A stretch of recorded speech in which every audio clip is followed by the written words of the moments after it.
മരുന്ന് കുടിച്ചിട്ടും പ്രമേഹം കൺട്രോൾ ആകുന്നില്ല എന്നുള്ളത് പലരും പറയുന്നൊരു കോമൺ ആയിട്ടുള്ള കംപ്ലൈൻറ്റാണ്. മിക്ക പ്രമേഹ രോഗികളും പറയുന്നൊരു പ്രശ്നം കൂടിയാണ്. ഡോക്ടറെ ഞാൻ 2 നേരം 3 നേരം മരുന്ന് കഴിക്കുന്നുണ്ട്, അല്ലെങ്കിൽ ഇൻസുലിൻ എടുക്കുന്നുണ്ട്, പക്ഷേ നോർമൽ ലെവലിലേക്ക് എന്ത് വരുന്നില്ല, ഷുഗർ വരുന്നില്ല എന്നുള്ളത്. പക്ഷേ ഈ ഒരു ആളുകളുടെ ഈ പേഷ്യൻസിൻ്റെ ഹിസ്റ്ററി എടുത്ത് നോക്കുന്ന സമയത്ത് ഇവരെല്ലാവരും ഓൾമോസ്റ്റ് എന്ത് ചെയ്യുന്നുണ്ട്, നമ്മൾ സർവ്വസാധാരണമായിട്ട് കഴിക്കുന്ന പല ഭക്ഷണങ്ങളും തുടർച്ചയായിട്ട് കഴിക്കുന്നുണ്ട്. അതായത് ഷുഗർ കൂട്ടുന്ന ചില ഭക്ഷണങ്ങളുണ്ട്. ആ ഭക്ഷണങ്ങൾ നമ്മൾ പൂർണ്ണമായിട്ടും ഒഴിവാക്കേണ്ടത് തന്നെയാണ്. നമ്മൾ പലപ്പോഴും പറയുന്നതാണ് ചിലതൊക്കെ ഒഴിവാക്കണം, ചിലത് ഒഴിവാക്കരുത് എന്നുള്ളത്. പക്ഷേ ഇങ്ങനെയുള്ള കേസുകൾ രോഗികളെടുത്ത് വരുമ്പോൾ, എസ്പെഷ്യലി ഒരു 35-40 വയസ്സൊക്കെ കഴിഞ്ഞിട്ടുള്ള ഷുഗർ ശരിക്കും കൺട്രോൾ അല്ലെങ്കിൽ നോർമൽ ലെവലിലേക്ക് എത്താത്ത ആളുകൾ, മരുന്ന് കഴിക്കുന്ന ആളുകൾ പ്രത്യേകം ശ്രദ്ധിക്കേണ്ടതാണ്. ചില ഭക്ഷണങ്ങൾ നിർബന്ധമായിട്ട് എന്ത് ചെയ്യേണ്ടതുണ്ട്, നമ്മൾ ഒഴിവാക്കേണ്ടതുണ്ട്. കാരണം ഇതെന്ത് ചെയ്യുന്നുണ്ട്, ഒന്ന് നമ്മൾ ഇൻസുലിൻ്റെ റെസിസ്റ്റൻസ് കൂട്ടുന്നുണ്ട്. അതുമാത്രമല്ല അതിന് കാരണമാകുന്ന ഇൻഫ്ലമേറ്ററി മീഡിയേറ്റേഴ്സ്, അതായത് ഇൻഫ്ലമേഷൻ ഉണ്ടാക്കുന്ന പല ഘടകങ്ങളും നമ്മുടെ രക്തത്തിൽ, നമ്മുടെ ഇമ്മ്യൂണിറ്റിയിൽ കൂടുന്നുണ്ട് എന്നുള്ളത് നമ്മൾ എന്ത് ചെയ്യണം, മനസ്സിലാക്കേണ്ടതാണെന്നുള്ളതാണ്.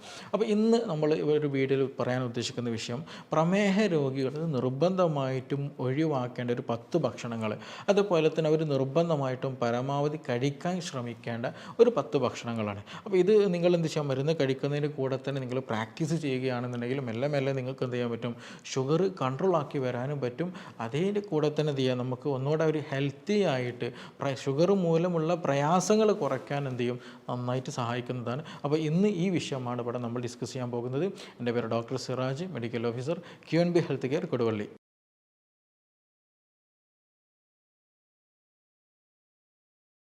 പലപ്പോഴും നമ്മൾ ഈ ഭക്ഷണത്തിൻ്റെ കേസ് എടുത്ത് നോക്കുകയാണെന്നുണ്ടെങ്കിൽ നമുക്കൊരു അഡിക്ഷൻ ഉണ്ടായിരിക്കും. അതുകൊണ്ട് തന്നെ ഡോക്ടേഴ്സ് എൻ്റെ അടുത്ത് വരുമ്പോൾ പേഷ്യൻസ് പറയാറെന്താണ്, അത് സർവ്വസാധാരണമായിട്ട് കഴിക്കുന്നല്ലേ എന്ന് ഒരു ഡയലോഗ് അടിക്കാറുണ്ട്. അതുപോലെ തന്നെ പറയും, എപ്പോഴും ഇല്ലല്ലോ ഡോക്ടറെ, എപ്പോഴെങ്കിലും അല്ലേ ഉള്ളൂ എന്ന് പറയുന്ന മറ്റൊരു ഡയലോഗുണ്ട്. ഈ 2 ഡയലോഗാണ് പലപ്പോഴും നമ്മുടെ അഡിക്ഷനെ കുറിച്ചിട്ട് അല്ലെങ്കിൽ നമ്മളെ ലോക്കാക്കി വെച്ചിട്ടുള്ളത് എന്നുള്ളതാണ്. കാരണം ചിലപ്പോൾ രോഗിയുടെ അടുത്ത് വരുമ്പോൾ നിങ്ങൾ മധുരം കഴിക്കരുത്, ഞാൻ ഇതിന് അങ്ങനെ കുടിക്കൊന്നുമില്ല, ഞാൻ ഒരു ഗ്ലാസ് ചായ ഒന്നോ അല്ലെങ്കിൽ ചിലപ്പോൾ വൈകുന്നേരം ഒന്ന് കുടിക്കുമെന്ന് പറയും. അങ്ങനെയാണ് പറയാറുള്ളത്. അപ്പോൾ നമ്മൾ ഈ ചില അഡിക്ഷനുകൾ നമ്മൾ നിർബന്ധമായിട്ട് ഒഴിവാക്കേണ്ടതുണ്ട്.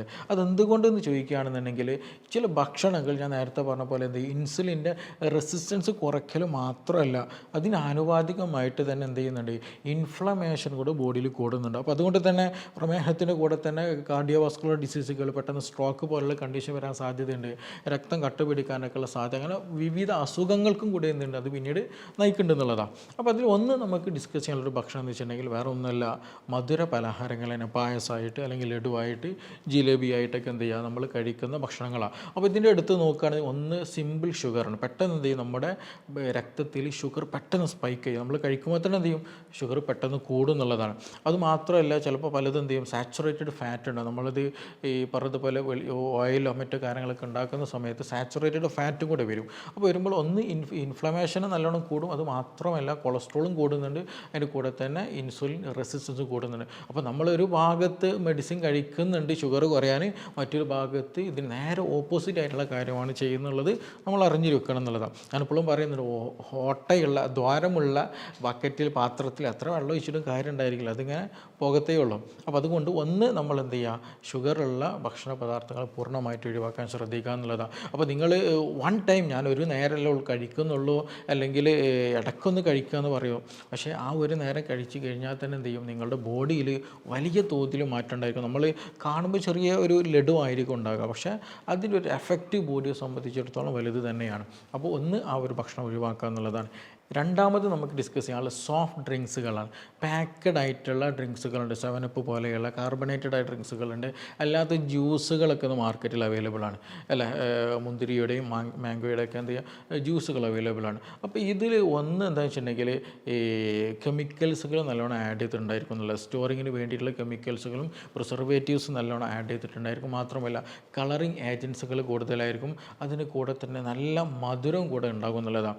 അപ്പോൾ അതുകൊണ്ട് തന്നെ ഒന്ന് ഒന്ന് നല്ല രീതിയിൽ എന്ത് ചെയ്യും, ഷുഗർ സ്പൈക്കാക്കാൻ നന്നായിട്ട് സഹായിക്കുന്ന സംഗതി. നമ്മളൊരു ഭക്ഷണം കഴിച്ചിട്ടുണ്ടെങ്കിൽ പൊതുവായിട്ടുള്ളൊരു ശീലമാണ് നമ്മൾ സെവനപ്പോ അക്കോള പോലുള്ള കഴിക്കുക എന്നുള്ളത്. അപ്പോൾ ഇത് നല്ല രീതിയിൽ എന്ത് ചെയ്യും, ഷുഗർ കൂട്ടും എന്നുള്ളതാണ്. അപ്പോൾ ഗ്ലൈസമിക് ഇൻഡെക്സ് വളരെ ഹൈ ആണെന്നുള്ളതാണ്, പെട്ടെന്ന് ഷുഗർ കൂടും. അത് മാത്രമല്ല, ഇതിന് വേറെ പ്രത്യേകത ചോദിക്കുകയാണെന്നുണ്ടെങ്കിൽ സീറോ ഫൈബറാണ്. ഫൈബറിൻ്റെ പ്രസൻസ് അതിലേ ഇല്ല. ഒരു മധുരമുള്ള വ്യത്യസ്ത ടേസ്റ്റുകളുള്ള ഫീൽ ചെയ്യുന്ന ഒരു വെള്ളം, അങ്ങനെ നമുക്കിത് പറയാൻ പറ്റുള്ളൂ. അപ്പോൾ ഇതുകൊണ്ട് തന്നെ ഫൈബർ സീറോ ആയതുകൊണ്ട് തന്നെ വളരെ ഹാംഫുള്ളാണ്. കാരണം നമ്മളിപ്പോൾ ഒരു ഭക്ഷണം കഴിക്കുന്നതിന് കൂടെ എന്തെങ്കിലും നാരുകളടങ്ങിയ എന്തെങ്കിലും കഴിക്കുകയാണെന്നുണ്ടെങ്കിൽ വലിയ പ്രശ്നം ഉണ്ടായിരിക്കില്ല. കാരണം എന്താണ്, ഈ നാരുകളുടെ സഹായത്തോട് കൂടിയിട്ട് എന്ത് ചെയ്യാൻ പറ്റും, പെട്ടെന്ന് ഷുഗർ കൂട്ടില്ല, മെല്ലെ മെല്ലെ മെല്ലെ ഷുഗർ കൂടുന്ന ഒരവസ്ഥ ഉണ്ടാവുള്ളൂ. അപ്പോൾ ഷുഗർ ഹൈപ്പറായിട്ട് അല്ലെങ്കിൽ പെട്ടെന്ന് സ്പൈക്ക് വലിയ തോതിൽ ഉണ്ടാകില്ല എന്നുള്ളതാണ്, ഗ്രാജ്വലി ഇൻക്രീസ് ഉണ്ടാവുള്ളൂ. പക്ഷേ അതേസമയം നമ്മളിങ്ങനെയുള്ള സോഫ്റ്റ് ഡ്രിങ്ക്സുകൾ കഴിക്കുന്ന സമയത്ത് നല്ല സിവിയർ മധുരം ഉണ്ടായിരിക്കും. അത് മാത്രമല്ല പ്രിസർവേറ്റീവ്സുകൾ അതിൽ നല്ലോണം ഉണ്ടായിരിക്കും. അതിന് കൂടെ തന്നെ ഈ പറഞ്ഞ പോലെ ഫൈബർ ഒന്ന് സീറോ ലെവലാണ്. അതുകൊണ്ട് തന്നെ പെട്ടെന്ന് എന്ത് ചെയ്യും, ഷുഗർ കൂടുന്നുള്ളതാണ്. അപ്പോൾ അങ്ങനെയുള്ള ഡ്രിങ്ക്സുകൾ നിങ്ങൾ മാക്സിമം ഒഴിവാക്കുക തന്നെ വേണമെന്നുള്ളതാണ്. മൂന്നാമത് നമുക്ക് ഡിസ്കസ് ചെയ്യാനുള്ളത് ബേക്കറി ഐറ്റംസുകളാണ്. അത് ചിലപ്പോൾ ബ്രെഡായിരിക്കാം, അല്ലെങ്കിൽ മിച്ചർ പോലെയുള്ള അങ്ങനെയുള്ളതായിരിക്കാം. അതുപോലെ ബേക്കറി ഐറ്റംസുകൾ, ബിസ്ക്കറ്റ് പോലെയുള്ളത്, ലഡു, ഇതൊക്കെ ഇങ്ങനെയുള്ള ബേക്കറി ഐറ്റംസുകൾ നിർബന്ധമായിട്ട് ഒഴിവാക്കണം. ഈവൻ അത് നിങ്ങൾക്ക് ചിലപ്പോൾ അതിൽ എഴുതിയിട്ടുണ്ടായിരിക്കും ഷുഗർ ഇല്ല, മധുരം ഇല്ല എന്നുള്ള രീതിയിലൊക്കെ എഴുതിയിട്ടുണ്ടായിരിക്കും. പക്ഷേ ബേക്കറി ഐറ്റംസ് എല്ലാത്തും ഒന്നെങ്കിലും മൈദ ഉണ്ടായിരിക്കും, അല്ലെങ്കിൽ പിന്നെ അതിൽ ചേർക്കുന്ന എന്താണ്, മൈദയുടെ കൂടെ അതിൽ നമ്മൾ ചേർക്കുന്ന എന്താണ്, മധുരമാണ്. ഈ രണ്ട് സംഗതിയും ഇൻസുലിൻ നല്ല രീതിയിൽ റെസിസ്റ്റൻസ് കൂട്ടുന്നത്, അതായത് ഷുഗർ ഉണ്ടാക്കുന്ന സംഗതിയാണ്. അപ്പോൾ നിങ്ങൾ ഈ രാവിലെ തന്നെ എഴുന്നേറ്റ് ചില ആളുകൾ എന്താ ചെയ്യാറുള്ളത്, ചായയുടെ കൂടെ കുറച്ച് ബിസ്ക്കറ്റോ അല്ലെങ്കിൽ ബ്രെഡോ ബെന്നോ അങ്ങനെ എന്തെങ്കിലും ചേർക്കുന്നുള്ളതാണ്. അത് മാത്രമല്ല ഇത് പെട്ടെന്ന് എന്ത് ചെയ്യും, നമ്മുടെ ബോഡി അബ്സോർബ് ചെയ്യുന്ന ഷുഗറും കൂടെയാണ്. അപ്പോൾ അതുകൊണ്ട് പെട്ടെന്ന് എന്ത് ചെയ്യും, ഷുഗർ കൂടത്തേയുള്ളൂ. അപ്പോൾ ഒരു പനി വരുന്ന സമയത്തോ അല്ലെങ്കിൽ വേറെ എന്തെങ്കിലും ക്ഷീണം തോന്നുന്ന സമയത്ത് ഷുഗർ കുറഞ്ഞതാണല്ലോ, മധുരം ഇല്ലല്ലോ എന്ന് കരുതിയിട്ട് നമ്മൾ എന്ത് ചെയ്യരുത്, ബേക്കറി ഐറ്റംസുകൾ ചൂസ് ചെയ്യരുത്. ഈവൻ മധുരമില്ലാത്ത ബേക്കറികളാണെങ്കിൽ പോലും അത് ചൂസ് ചെയ്യാൻ പാടില്ല, അത് നല്ലതല്ല. ചിലതുണ്ട് സോൾട്ട് ഇട്ട് വരുന്നതുണ്ട്, അപ്പോൾ അതും ഡേഞ്ചർ ആക്ച്വലി. കാരണം സോൾട്ട് കൂടിക്കഴിഞ്ഞാൽ എന്ത് ചെയ്യും, മിക്കപ്പോഴും BP കൂടാനുള്ള സാധ്യതകളും കിഡ്നി ഡിസീസുകൾ വരാനുള്ള സാധ്യത വളരെ വളരെ കൂടുതലാണ്. അപ്പോൾ ബേക്കറി ഐറ്റംസുകൾ എന്ത് ചെയ്യും, പൂർണ്ണമായിട്ട് നമ്മൾ ഒഴിവാക്കേണ്ടതുണ്ട്. അതുപോലെ തന്നെയാണ് നമ്മൾ ഭക്ഷണത്തിൽ നമ്മൾ ഹെവി ഫുഡായിട്ട് കഴിക്കുന്ന ബാക്കിയുള്ളതൊക്കെ നമ്മൾ എന്തെങ്കിലും ഈവൻ സ്നാക്സുകളൊക്കെ ആയിട്ട് എന്തെങ്കിലും കഴിക്കുന്നതായിരിക്കും. പക്ഷേ നമ്മൾ അല്ലാതെ കഴിക്കുന്നത് നമ്മൾ ശ്രദ്ധിക്കേണ്ടതാണ്. വൈറ്റ് റൈസ് എന്ന് പറയുന്നത്, ചോറ് എന്ന് പറയുന്നത്, അതുപോലെ പാസ്ത, നൂഡിൽസ് എന്ന് പറയുന്നത്, ഇത് പെട്ടെന്ന് ഡൈജസ്റ്റഡ് ആകാനും പെട്ടെന്ന് അബ്സോർപ്ഷൻ നല്ല രീതിയിൽ കൂട്ടും. പെട്ടെന്ന് എന്ത് ചെയ്യും, ഷുഗർ വലിയ തോതിൽ കൂടുന്നുള്ളതാണ്. അപ്പോൾ ഇത് അമിതമായിട്ട് എടുക്കരുത്. കഴിക്കുകയാണെങ്കിൽ തന്നെ ബ്രൗൺ റൈസുകളൊക്കെ കഴിക്കുക. അതിന് കൂടെ തന്നെ വേണത് വളരെ സിവിയറാണ്, വളരെ ബുദ്ധിമുട്ടുള്ള സമയത്ത് കഴിക്കുമ്പോൾ തന്നെ പരമാവധി എന്ത് ചെയ്യണം, വെജിറ്റബിൾസൊക്കെ ആഡ് ചെയ്ത് കഴിക്കുക. അതേപോലെ വളരെ ലിമിറ്റഡ് ആക്കാൻ ശ്രദ്ധിക്കുക. നിങ്ങൾക്ക് ഷുഗർ ഉണ്ട്, കൺട്രോൾ ആകാൻ പറ്റുന്നില്ലെങ്കിൽ പൂർണ്ണമായിട്ടും ഒഴിവാക്കുന്നതാണ് ഉചിതമായിട്ടുള്ളത് കേട്ടോ. അത് നിർബന്ധമായിട്ട് ശ്രദ്ധിക്കുക. നമ്മൾ പലപ്പോഴും ഭക്ഷണം കഴിക്കുമ്പോൾ നമുക്കൊരു ശീലമുണ്ട്, ഒരുപാട് ചോറ് കഴിക്കുന്നൊരു ടെൻഡൻസി അതൊരിക്കലും ഉണ്ടാകരുത്. ആ എമൗണ്ടിൽ കുറക്കാൻ ശ്രദ്ധിക്കുക. അതുപോലെ ചാമാരി ഉണ്ടല്ലോ, അതുകൊണ്ടൊക്കെ കഞ്ഞി വെച്ചിട്ടോ ചോറൊക്കെ ആയിട്ട് കഴിക്കുകയാണെന്നുണ്ടെങ്കിൽ നല്ല രീതിയിൽ എന്ത് ചെയ്യാൻ പറ്റും, ഷുഗർ കുറക്കാനൊക്കെ പറ്റുന്നതാണ്. അപ്പോൾ ഒരു ഹെവി മീൽസ് എടുക്കുന്ന സമയത്ത് ചോറൊക്കെ എന്ത് ചെയ്യുക, ഒന്ന് കുറയ്ക്കാൻ ശ്രദ്ധിക്കുക. അതേപോലെ നമ്മളൊന്ന് ശ്രദ്ധിക്കേണ്ടത്, ഞാൻ നേരത്തെ തുടക്കത്തിൽ പറഞ്ഞ പോലെ ട്രഡീഷണൽ നമുക്ക് ചില സിസ്റ്റംസ് ഉണ്ട്. ഓണം വന്ന് നമ്മൾ പായസം കുടിക്കാറുണ്ട്. അതേപോലെ തന്നെ നമ്മളിപ്പോൾ ടെൻഡൻസി എസ്പെഷ്യലി മലബാർ ഏരിയകളൊക്കെ കല്യാണം കഴിഞ്ഞാൽ എന്ത് ചെയ്യും, കല്യാണത്തിന് ഭക്ഷണം കഴിച്ച് കഴിഞ്ഞിട്ടുണ്ടെങ്കിൽ എന്തെങ്കിലും സ്വീറ്റ്സ് പ്രിഫറബിൾ ചെയ്യുന്ന ഒരു കണ്ടീഷനാണ്. അപ്പോൾ ചിലപ്പോൾ ജിലേബി ആയിട്ടുണ്ടായിരിക്കും, അല്ലെങ്കിൽ ഹലുവ ആയിട്ടുണ്ടായിരിക്കും, അല്ലെങ്കിൽ പായസമായിട്ടുണ്ടായിരിക്കും, അങ്ങനെ എന്തെങ്കിലും ഒരു ഡിഷസുകൾ ഉണ്ടായിരിക്കും.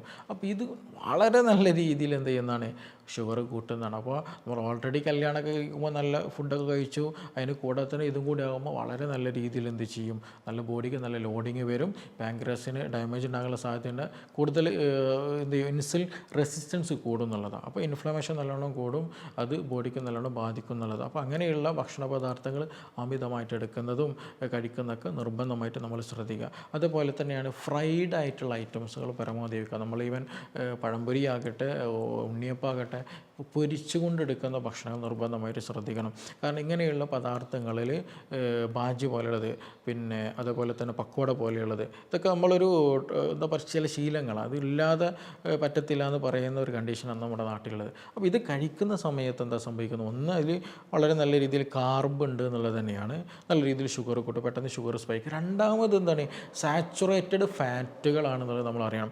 അതുമാത്രമല്ല നമ്മൾ പുറത്തു നിന്നൊക്കെ ഇത് വാങ്ങുന്നുണ്ടെങ്കിൽ പലപ്പോഴും എന്ത് ചെയ്യും, ഇത് ഒരു തവണ ഉപയോഗിച്ച് എണ്ണയിൽ തന്നെ വീണ്ടും വറുക്കുന്ന അല്ലെങ്കിൽ വീണ്ടും ഉപയോഗിക്കുന്ന സാഹചര്യം കൂടെ ഉണ്ടാകുന്നുള്ളത്. അപ്പോൾ അത് ആക്ച്വലി ഒരു ഡബിൾ എഫക്റ്റാണ് ബോഡിക്ക് ഉണ്ടാകുന്നത്. ഒന്ന് നല്ല രീതിയിൽ കൊളസ്ട്രോൾ പോലെ പ്രശ്നങ്ങൾ കൂടാൻ സാധ്യതയുണ്ട്, ഇൻഫ്ലമേഷൻ കൂടാനുള്ള സാധ്യതകൾ, ക്രോണിക് അസുഖങ്ങൾ വരാനുള്ള സാധ്യതയുണ്ട്. അതിൻ്റെ കൂടെ തന്നെ എന്ത് ചെയ്യും, നേരത്തെ നമ്മൾ ഡിസ്കസ് ചെയ്തുകൊണ്ടിരിക്കുന്ന ഷുഗർ നല്ല രീതിയിൽ കൂടുന്നുള്ളത്. അപ്പോൾ അത് പൂർണ്ണമായിട്ട് എന്ത് ചെയ്യുക, നമ്മൾ അവോയ്ഡ് ചെയ്യാൻ ശ്രദ്ധിക്കുക. അതേപോലെ തന്നെയാണ് നമ്മൾ ഈ റെഡി ടു ഈറ്റ് ഫുഡുകളുടെ ചപ്പാത്തി പോലെയുള്ളത്, അതേപോലെ തന്നെ അങ്ങനെയുള്ള ഒരുപാട് പ്രൊഡക്റ്റുകൾ, പൊറോട്ട പോലുള്ളതൊക്കെ ഉണ്ട്. അപ്പോൾ ഇത് വളരെ നല്ല രീതിയിൽ ഡേഞ്ചർ ആകുന്നതാണ്. നമ്മൾ നേരത്തെ പറഞ്ഞ പോലെ ഷുഗർ കൂട്ടുകയും ചെയ്യും, അതുമാത്രമല്ല മിക്കതിലും പ്രിസർവേറ്റീവ്സ് നല്ലോണം ആഡ് ചെയ്യും, അതിൻ്റെ കൂടെ തന്നെ സോൾട്ട് നല്ലോണം ഉണ്ടായിരിക്കും അങ്ങനെയുള്ള പ്രൊഡക്റ്റുകളിൽ. അപ്പോൾ അതുകൊണ്ട് തന്നെ ഷുഗറിൻ്റെ കൂടെ തന്നെ എന്ത് ചെയ്യും, BP കൂടാനുള്ള സാധ്യതയും കൂടെ അവിടെ കൂടുതൽ. അതേപോലെ തന്നെ നമ്മൾ ഒഴിവാക്കേണ്ട ഒരു സംഗതിയാണ് നമ്മുടെ ബേക്കറിയിൽ തന്നെ എസ്പെഷ്യലി ഉപ്പ് കൂടിയ പല പദാർത്ഥങ്ങളുണ്ട്, എസ്പെഷ്യലി മിച്ചർ പോലെയുള്ളതൊക്കെ. ഇതൊക്കെ നമ്മൾ കഴിക്കുന്ന സമയത്ത് എന്താ പറയുക, നല്ല ടേസ്റ്റായിട്ട് നമുക്ക് ഫീൽ ചെയ്യും. ബട്ട് ബോഡിയെ സംബന്ധിച്ചിടത്തോളം വളരെ ഒരു ഡേഞ്ചർ ആയിട്ടുള്ളൊരു കണ്ടീഷനിലൊക്കെ ബോഡി പോകാം. കാരണം അതിന് മെയിൻറ്റെയിൻ ചെയ്യണം, അത് ബോഡിയുടെ പണിയാണ്. നമ്മളങ്ങോട്ട് ടേസ്റ്റ് നോക്കിയിട്ട് നമ്മൾ ഭക്ഷണം ചൂസ് ചെയ്യും, പക്ഷേ ബാക്കി എല്ലാ റിസ്ക് എടുക്കുന്നത് എന്താണ്, നമ്മുടെ ബോഡി തന്നെയാണ്. അത് പിന്നീട് നമുക്ക് എന്ത് ചെയ്യും, അത് വളരെ അസുഖമായിട്ട് നമ്മളിൽ വരും എന്നുള്ളതാണ്. അതുപോലെ തന്നെ നമ്മൾ ഒഴിവാക്കേണ്ട ആൽക്കഹോൾ. നമ്മൾ അമിതമായിട്ടും ആൽക്കഹോളൊക്കെ എടുത്തിട്ടുണ്ടെങ്കിൽ എന്ത് ചെയ്യും, ഈ പറഞ്ഞ പോലെ ചില ആളുകൾക്ക് ഹൈപ്പോഗ്ലൈസീമിയ, ഷുഗർ കുറയുന്ന അവസ്ഥ വരും, ചില ആളുകൾക്ക് ഹൈപ്പർ ഗ്ലൈസീമിയ ആകാറുണ്ട് എന്നുള്ളതാണ്. അപ്പോൾ അത് എന്തുകൊണ്ട് അങ്ങനെ ഒരു മാറ്റം എന്ന് ചോദിക്കുകയാണെന്നുണ്ടെങ്കിൽ ഓരോ ബോഡിയുടെ കണ്ടീഷൻ അനുസരിച്ച് നിങ്ങൾക്ക് നല്ലോണം കംപ്ലയിൻസും കാര്യങ്ങളൊക്കെ അതിനനുസരിച്ചുള്ള മാറ്റങ്ങൾ ബോഡിയിൽ വരും എന്നുള്ളതാണ്. അപ്പോൾ എന്തായാലും ഷുഗർ ഇംബാലൻസ് ബോഡിയിൽ എന്ത് നല്ലോണം ഉണ്ടാക്കുന്നുണ്ട്, ആൽക്കഹോൾ അബ്യൂസ് നല്ല രീതിയിൽ ഉണ്ടാക്കുന്നുണ്ട് എന്നുള്ളതാണ്. അപ്പോൾ ഈ പറഞ്ഞ ഭക്ഷണ പദാർത്ഥങ്ങൾ എന്ത് ചെയ്യണം, നമ്മൾ നിർബന്ധമായിട്ട് കൺട്രോൾ ആക്കണം എന്നുള്ളതാണ്. എസ്പെഷ്യലി നിങ്ങൾ മരുന്ന് കഴിക്കുന്നുണ്ട്, ഷുഗർ കൺട്രോൾഡ് അല്ല എന്നുണ്ടെങ്കിൽ നിർബന്ധമായിട്ട് ഇത് ചെയ്യാൻ ശ്രദ്ധിക്കുക. അതുപോലെ തന്നെ ചില ആളുകൾ പറയാറുണ്ട്, ഡോക്ടർ ഞാൻ ഈ ഷുഗറൊക്കെ കൺട്രോളാണ്, പക്ഷേ എനിക്ക് ക്ഷീണം വരുന്നുണ്ടെന്നുള്ളതാണ്. നമ്മൾ മനസ്സിലാക്കേണ്ടത്, നമ്മളൊരു ഡയറ്റ് ഫോളോ ചെയ്യുക, അല്ലെങ്കിൽ നമ്മൾ ഷുഗർ കുറച്ച് കഴിഞ്ഞിട്ടുണ്ടെങ്കിൽ നമ്മൾ മെഡിസിൻ കൂടെ കഴിക്കുന്നുണ്ടായിരിക്കുമല്ലോ. അപ്പോൾ അങ്ങനെ വരുന്ന സമയത്ത് ഇപ്പോൾ രാവിലെ ഒരാൾ മെഡിസിൻ കഴിച്ചു, അതിന് ശേഷം എന്ത് ചെയ്തു, നമ്മൾ ദിവസേന കഴിക്കുന്നതിൻ്റെ അളവൊന്ന് കുറച്ചു, ഭക്ഷണത്തിലൊക്കെ മാറ്റം വന്ന് കൂടുതൽ പ്രോട്ടീനൊക്കെ ഫോക്കസ് ചെയ്ത് നല്ല ഫാറ്റുകൾ ഫോക്കസ് നമ്മൾ ഭക്ഷണം കഴിച്ചു എന്നുള്ളതാണ്. അപ്പോൾ അങ്ങനെ ഒരു ശീലം നമ്മൾ കൊണ്ടുവരുമ്പോൾ സ്വാഭാവികമായിട്ട് എന്ത് ചെയ്യും, നമ്മുടെ ഭക്ഷണത്തിലൂടെ ഭക്ഷണശൈലി മാറിയതോടുകൂടി ഷുഗർ ഒന്ന് കുറയും. അപ്പോൾ അങ്ങനെ ഷുഗർ കുറഞ്ഞു കഴിഞ്ഞാൽ അതിൻ്റേതായിട്ടുള്ള ക്ഷീണങ്ങളും ബുദ്ധിമുട്ടുകളും വരും എന്നുള്ളതാണ്. അങ്ങനെ ക്ഷീണങ്ങളും ബുദ്ധിമുട്ടുകളും വന്നാൽ നമ്മൾ എന്ത് ചെയ്യണം, ഷുഗർ ഒന്നുകൂടെ ഫാസ്റ്റിങ്ങിൽ നോക്കണം, എന്നിട്ട് ഡോക്ടറോട് പറഞ്ഞിട്ട് തന്നെ എന്ത് ചെയ്യുക, മെഡിസിൻ നല്ല രീതിയിൽ കുറയ്ക്കാൻ ശ്രദ്ധിക്കുക എന്നുള്ളത്, അതാണ് ഇമ്പോർട്ടൻറ്റ്. ഭക്ഷണം കുറയ്ക്കുമ്പോൾ, ഭക്ഷണത്തിൽ മാറ്റം കൊണ്ടുവരുമ്പോൾ എന്ത് സംഭവിക്കും, നമ്മുടെ ഷുഗറിൽ കുറവ് വരും. ഷുഗറിൽ മാറ്റം കുറവ് വരുമ്പോൾ അതിനനുസരിച്ചിട്ട് എന്ത് ചെയ്യണം, പിന്നീട് മെല്ലെ മെല്ലെ ഡോക്ടറുടെ നിർദ്ദേശത്തിൽ മെഡിസിൻ കുറയ്ക്കാൻ ശ്രദ്ധിക്കുക എന്നുള്ള. ചില ആളുകൾ എന്ത് ചെയ്യും, ഇതൊക്കെ ചെയ്യൂട്ടോ, എന്നിട്ട് ഷുഗർ കുറഞ്ഞെന്ന് പറയുമ്പോൾ വേഗം എന്ത് ചെയ്യും, ഒരു നാരങ്ങ വെള്ളമോ സർബത്തോ ഉണ്ടാക്കി മധുരട്ട് കലക്കിയിട്ട് കുടിക്കും. അപ്പോൾ അതൊരിക്കലും ചെയ്യരുത്, അത് വലിയൊരു മിസ്റ്റേക്കാണ്, അതൊരിക്കലും ഉണ്ടാകരുത് കേട്ടോ. അപ്പോൾ ഇത് നമ്മൾ കൺട്രോൾ ചെയ്തില്ല എന്നുണ്ടെങ്കിൽ നമുക്ക് കിഡ്നി പ്രശ്നങ്ങൾ വരും, കിഡ്നിയിൽ ഡാമേജ് വരും, പിന്നെ ഈ പറഞ്ഞതുപോലെ ഡയാലിസിസ് വരുന്ന, ക്രിയാറ്റിൻ കൂടുന്ന കണ്ടീഷനൊക്കെ വരും എന്നുള്ളതാണ്. അതേപോലെ തന്നെയാണ് നെർവ്സ് ഡാമേജ് ആവും, കണ്ണിന് പ്രശ്നം വരും, കാഴ്ചക്ക് പ്രശ്നങ്ങൾ വരും, അതേപോലെ ഓർമ്മശക്തിക്ക് പ്രശ്നം വരും, ഉദാഹരണത്തിന് പ്രശ്നങ്ങൾ വരും, ഫാറ്റി ലിവറിൻ്റെ പ്രശ്നങ്ങൾ വരും, അതുപോലെ സ്കിൻ ഡിസീസുകൾ കൂടും. ഇങ്ങനെ ഒട്ടുമിക്ക അസുഖങ്ങളും എന്ത് ചെയ്യും, നമ്മൾ ഷുഗർ കൺട്രോൾ ചെയ്തില്ല എന്നുണ്ടെങ്കിൽ വരും എന്നുള്ളതാണ്. അത് ഒരുപാട് പേരിന്ന് അനുഭവിക്കുന്നൊരു സംഗതി കൂടെ തന്നെയാണ്. ഇനി അതിൻ്റെ കൂടെ തന്നെ നമുക്ക് എന്ത് ചെയ്യാം, ഒരു 10 നമുക്ക് കഴിക്കാൻ പറ്റുന്ന ഷുഗർ കുറയ്ക്കാനും അതുപോലെ വിശപ്പ് മാറാനും ആരോഗ്യം കിട്ടാനും ഇൻഫ്ലമേഷനൊക്കെ കുറയ്ക്കാനൊക്കെ സഹായിക്കുന്ന ഏറ്റവും ബെസ്റ്റായിട്ടുള്ള, നമുക്ക് അവൈലബിൾ ആയിട്ടുള്ള, സിമ്പിളായിട്ട് നമുക്ക് കിട്ടുന്ന, ചീപ്പായിട്ട് കിട്ടുന്ന കുറച്ച് ഭക്ഷണങ്ങൾ നമുക്കൊന്ന് പരിചയപ്പെടാം. അതിലൊന്നാമത്തത് പച്ചക്കറികൾ, ഇലക്കറികൾ നല്ലോണം കഴിക്കുക എന്നുള്ളതാണ്. അതിൽ എസ്പെഷ്യലി ചീര നല്ലതാണ്, മുരിങ്ങയുടെ ഇല, അങ്ങനത്തെ ഒക്കെ എന്ത് ചെയ്യുക, നല്ല രീതിയിൽ കഴിക്കുക എന്നുള്ളതാണ്. കാരണം അതിൽ നല്ല രീതിയിൽ ഫൈബർ ഉണ്ട്, മിനറൽസ് ഉണ്ട്, വൈറ്റമിൻസ് ഉണ്ട്. അപ്പോൾ അതുകൊണ്ട് തന്നെ നമ്മുടെ ഇൻഫ്ലമേഷൻ കുറക്കാൻ ഇത് നന്നായിട്ട് ഹെൽപ്പ് ചെയ്യും. ഞാൻ നേരത്തെ പറഞ്ഞതുപോലെ ഇപ്പോൾ നമ്മൾ ഫൈബർ ഉണ്ടെങ്കിൽ എന്ത് ചെയ്യും, ഷുഗർ നല്ല രീതിയിൽ മെല്ലെ ബോഡിയിൽ അബ്സോർബ് ആവും, പെട്ടെന്ന് എന്ത് ചെയ്യില്ല, അത് ഹൈ ആയിട്ട് റൈസ് ചെയ്യുന്ന ഒരു അവസ്ഥ ഉണ്ടായിരിക്കില്ല എന്നുള്ളതാണ്. അപ്പോൾ അതുകൊണ്ട് ഇലക്കറികൾ നന്നായിട്ട് കഴിക്കാൻ ശ്രദ്ധിക്കുക. രണ്ടാമത് നമുക്ക് ഉൾപ്പെടുത്താൻ പറ്റുന്നത് പ്രോട്ടീൻസുകൾ, നല്ല പ്രോട്ടീൻസുകൾ ഉൾപ്പെടുത്തുക എന്നുള്ളതാണ്. എസ്പെഷ്യലി ഇറച്ചി നല്ലതാണ്. അതേപോലെ തന്നെ പയറ് വർഗ്ഗങ്ങളൊക്കെ ഉണ്ടല്ലോ, അതൊക്കെ വളരെ നന്നായിട്ടുള്ള ഹെൽപ്പ് ചെയ്യുന്നതാണ്. ഇപ്പോൾ ഇറച്ചി കഴിക്കുകയാണെങ്കിൽ ഒരുപാട് ഇറച്ചി കഴിക്കുക, അല്ലെങ്കിൽ വറുത്ത് കഴിക്കുക, അല്ലെങ്കിൽ പൊരിച്ച് കഴിക്കുക, അങ്ങനെയൊന്നും ചെയ്യരുത്. ഓയിലൊന്നുമില്ലാതെ പുഴുങ്ങിയിട്ടോ അല്ലാന്നുണ്ടെങ്കിൽ കറി വെച്ചിട്ടൊക്കെ കഴിക്കുക എന്നുള്ളതാണ്. അത് നല്ല രീതിയിൽ ഷുഗറുള്ള ആളുകളാണെങ്കിൽ പോലും എന്ത് ചെയ്യും, നല്ല രീതിയിൽ ക്ഷീണം കുറയ്ക്കാനും അതുപോലെ മസിലിൻ്റെ സ്ട്രെങ്ത്ത് നിലനിർത്താനും നന്നായിട്ട് ഹെൽപ്പ് ചെയ്യും. പല ആളുകളും ഷുഗറുള്ള ആളുകൾ കണ്ടാൽ മനസ്സിലാവും നല്ല വീക്കായിട്ടുള്ള ആളുകളായിരിക്കും ഉണ്ടാവുക. എന്തുകൊണ്ടാണ് അങ്ങനെ സംഭവിക്കുന്നത്? ഒന്ന്, അവർ ഓൾറെഡി ഭക്ഷണം കുറച്ചിട്ടുണ്ടായിരിക്കും, പ്ലസ് ഇറച്ചി മീനും തൊടേ ചെയ്യില്ല എന്നുള്ളതാണ്. അപ്പോൾ ആവശ്യത്തിന് എന്ത് ചെയ്യണം, നമ്മൾ ഇറച്ചും മീനും പ്രോട്ടീൻ കഴിക്കുന്നുണ്ടെന്നുള്ളത് ഉറപ്പ് വരുത്തണം എന്നുള്ളതാണ്. മൂന്നാമത് നമ്മൾ ശ്രദ്ധിക്കാനുള്ളത് നമ്മളെ തവിടുള്ള അരി ഭക്ഷണങ്ങളൊക്കെ കഴിക്കുക എന്നുള്ളതാണ്. എസ്പെഷ്യലി ചാമരി കഴിക്കുക, അതുപോലെ റാഗി, ഇങ്ങനെയുള്ള ഹോൾ ഗ്രെയിൻസുകൾ, ഓട്സ് പോലെയുള്ളത് എന്ത് ചെയ്യാം, ഭക്ഷണത്തിൽ ഉൾപ്പെടുത്തുക എന്നുള്ളതാണ്. അപ്പോൾ ഇത് ഈ പറഞ്ഞതുപോലെ നല്ല ഫൈബർ അടങ്ങിയിട്ടുള്ളതാണ്, മിനറൽസൊക്കെ അടങ്ങിയിട്ടുള്ളതാണ്. അപ്പോൾ അതുകൊണ്ട് തന്നെ ഇൻസുലിൻ്റെ സ്പൈക്ക് കുറക്കാൻ പറ്റും. ഇതിന് ആക്ച്വലി ഗ്ലൈസിമിക് ഇൻഡെക്സ് കമ്പാരിറ്റീവ്ലി കുറവാണ്. അപ്പോൾ അതുകൊണ്ട് പെട്ടെന്ന് ഉണ്ടാകുന്ന സ്പൈക്ക് കുറക്കാൻ പറ്റും. മാത്രമല്ല ചില ആളുകൾ ചപ്പാത്തി കഴിക്കാറുണ്ടല്ലേ, ഷുഗർ കമ്പാരിറ്റീവ്ലി വലിയ വ്യത്യാസമൊന്നുമില്ല. ഗ്ലൈസിമിക് ഇൻഡെക്സിൽ ചോറും ചപ്പാത്തിയും വലിയ വ്യത്യാസങ്ങളൊന്നുമില്ല. മാത്രമല്ല പല ചപ്പാത്തി പൊടികളിലും എന്ത് ചെയ്യുന്നുണ്ട്, ഈ ആട്ടപ്പൊടികളിലൊക്കെ പലപ്പോഴും മൈദ മിക്സ് ചെയ്ത് വരുന്നുണ്ട്. അപ്പോൾ അത് നമ്മൾ നിർബന്ധമായിട്ട് നോക്കേണ്ടതാണ്. അപ്പോൾ എന്ത് ചെയ്യുക, ഇതൊക്കെ ഒഴിവാക്കിയിട്ട് തവിടുള്ള അരിയൊക്കെ എന്ത് ചെയ്യുക, ഭക്ഷണത്തിൽ ഉൾപ്പെടുത്താൻ ശ്രദ്ധിക്കുക. മില്ലറ്റ്സുകളൊക്കെ ഉൾപ്പെടുത്താൻ ശ്രദ്ധിക്കുക എന്നുള്ളതാണ്. അതേപോലെ തന്നെയാണ് നമുക്ക് ഉൾപ്പെടുത്താൻ പറ്റിയ നട്ട്സ്, എസ്പെഷ്യലി ഈവനിങ് സ്നാക്സ് ബേക്കറിക്ക് ഒഴിവാക്കി നല്ല ആൽമണ്ട് പോലെയുള്ള ബദാം, പിസ്ത, അങ്ങനെയുള്ള നട്ട്സുകൾ ഉൾപ്പെടുത്തുക എന്നുള്ള. നട്ട്സുകൾ ചൂസ് ചെയ്യുമ്പോൾ നമ്മൾ ശ്രദ്ധിക്കണം കേട്ടോ. ചിലത് സോൾട്ടുള്ളതുണ്ടോ, പിസ്തക്കഴിഞ്ഞ് സോൾട്ടുള്ളതോ, അത് ഒഴിവാക്കണം കേട്ടോ. കാരണം ഉപ്പ് കൂടിയാൽ വീണ്ടും BP കൂടാനുള്ള സാധ്യത ഉണ്ട്. അപ്പോൾ ഈവനിങ് സ്നാക്സ് ആയിട്ട്, മോർണിംഗ് സ്നാക്സ് ഒക്കെ ആയിട്ട് എന്ത് ചെയ്യാം, ഈ ഡ്രൈ ഫ്രൂട്ട്സ് ഉൾപ്പെടുത്തുക. അതിൽ നല്ല വൈറ്റമിൻസും മിനറൽസും നല്ല ഫാറ്റ് അടങ്ങി, നമ്മൾ HDL കൊളസ്ട്രോൾ ഉണ്ടല്ലോ, നല്ല കൊളസ്ട്രോൾ, അത് കൂട്ടാൻ എന്ത് ചെയ്ത് ഹെൽപ്പ് ചെയ്യുന്നുള്ളതാണ്. ഇത് ഹെൽപ്പ് ചെയ്യുന്ന കാര്യത്തിൽ ഒന്നാകെ വാരി കഴിക്കരുത്. നമ്മളൊരു 6 ഡെയിലി കഴിക്കുക. ബദാമൊക്കെ ആണെങ്കിൽ സോക്ക് ചെയ്തിട്ട് കഴിക്കുകയാണെങ്കിൽ, വെള്ളത്തിലിട്ടിട്ട് കഴിക്കുകയാണെന്നുണ്ടെങ്കിൽ വളരെ നല്ലതാണ്. അപ്പോൾ അത് നമുക്ക് ഉൾപ്പെടുത്താൻ പറ്റുന്ന. അതേപോലെ നമുക്ക് ഉൾപ്പെടുത്താൻ പറ്റുന്ന മത്സ്യം വളരെ നന്നായിട്ട് ഹെൽപ്പ് ചെയ്യുന്നതാണ്. എസ്പെഷ്യലി സാൽമൺ പോലെയുള്ളത്, മത്തി പോലെയുള്ളത്, അയില പോലെയുള്ളത്, എസ്പെഷ്യലി ഇതിൽ omega-3 നല്ല റിച്ച് ആയിട്ടുള്ള മീനുകളാണ്. അപ്പോൾ ഇത് കഴിക്കുന്ന സമയത്ത് എന്ത് ചെയ്യും, നമ്മുടെ ബോഡിയിലുള്ള ഇൻഫ്ലമേഷൻ കുറയും. ഷുഗറുള്ള ആളുകൾ പറയുന്നതാണ് കൈയും കാല് വേദന, മസിൽ കോച്ചിപ്പിടുത്തം, അങ്ങനെ പലതരത്തിൽ ബുദ്ധിമുട്ടുകളുണ്ട്. അപ്പോൾ ആക്ച്വലി അതൊക്കെ ഒരു ഇൻഫ്ലമേഷൻ കാരണമായിട്ട് ഉണ്ടാക്കുന്നതാണ്. ഷുഗർ മൂലം ഉണ്ടാകുന്ന ഇൻഫ്ലമേഷൻ ത്രൂ ഉണ്ടാകുന്നതാണ്. അപ്പോൾ അതുകൊണ്ട് തന്നെ ആ ഇൻഫ്ലമേഷൻ കുറയ്ക്കാനൊക്കെ എന്ത് ചെയ്യും, ഈ പറഞ്ഞതുപോലെ മീൻ നന്നായിട്ട് സഹായിക്കുന്നതാണ്. മീൻ ഉണ്ടാക്കുമ്പോൾ ശ്രദ്ധിക്കണം, നമ്മളൊന്നാകെ എണ്ണ ഒഴിച്ചിട്ട് എന്ത് ചെയ്യരുത്, പൊരിച്ചെടുക്കരുത്. അത് കേട് വരുത്തുള്ളൂ, ചീത്ത കൊളസ്ട്രോൾ കൂടാൻ അത് കാരണമാക്കുന്നുള്ളൂ. അപ്പോൾ കറി വെച്ചത്, അതേപോലെ ചുട്ടത്, പുഴുങ്ങിയതൊക്കെ എടുക്കുകയാണെന്നുണ്ടെങ്കിൽ വളരെ നല്ല ബെനിഫിഷ്യലാണ്, നല്ല ഹെൽത്തി ആയിട്ട് നമുക്ക് ഗുണങ്ങൾ കിട്ടുന്നതാണ്. അതേപോലെ തന്നെയാണ് ചിയാ സീഡ്സ്, ഫ്ലാക്സ് സീഡ് ഉണ്ടല്ലോ, അതൊക്കെ നമ്മൾ എന്ത് ചെയ്യുക, കഴിക്കാതിലും ഈ പറഞ്ഞതുപോലെ omega-3 ഒക്കെ നല്ല റിച്ചായിട്ട് അടങ്ങിയിട്ടുള്ളതാണ്. ആൻറ്റി ഇൻഫ്ലമേറ്ററി ആണ്, ഇൻഫ്ലമേഷൻ കുറക്കാൻ നമുക്ക് സഹായിക്കും. അതുപോലെ ഭക്ഷണത്തിൽ ടെർമറിക്ക്, അത് മഞ്ഞളുണ്ടല്ലോ, അതുപോലെ ഗാർലിക്, വെളുത്തുള്ളി നല്ലതാണ്. അതുപോലെ സിന്നമൺ, കറുവപ്പട്ട, ഇതൊക്കെ ഭക്ഷണത്തിൽ നന്നായിട്ട് ഉൾപ്പെടുത്തുക. ഇതും ഈ ഷുഗർ കുറക്കാനും കൊളസ്ട്രോൾ കുറക്കാനും ഇൻസുലിൻ്റെ സെൻസിറ്റിവിറ്റി കൂട്ടാനൊക്കെ എന്ത് ചെയ്യും, നല്ല രീതിയിൽ ഹെൽപ്പ് ചെയ്യും.